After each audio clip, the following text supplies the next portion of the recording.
Ako sa pamilya na nililibon sa sining panahon sa Pasko. Lumpayaman at mga malayo sa ilang pamilya, mga muyo kita.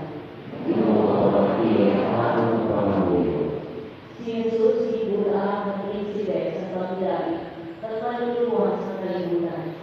Ginoo, pertisyonin ang mga pagkakulo sa simbahan at sa gobyerno.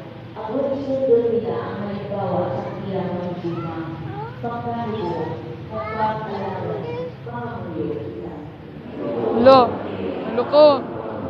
Ano ko good? Ginoo, pabasuga sa iyong simbahan ang bukasyon sa Alo, alo. Lo.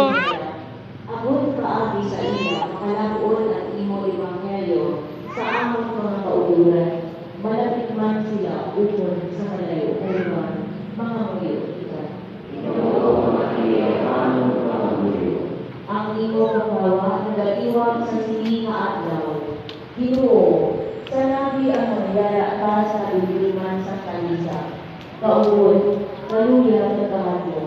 Batong naman sa kapawa sa langit, ang among mga pinalangga, ang mga nagdalaman kanisa. Trainer. Mga muyo kita.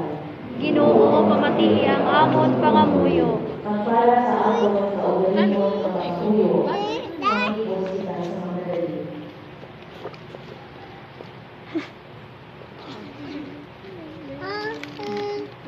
Mga muyo kita. Ginoo, pamati ang amon pangamuyo.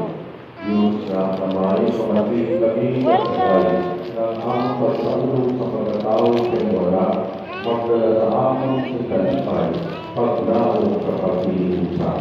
Pinapangayo namin sa iyo, ang aming Kristo, ang aming Diyos.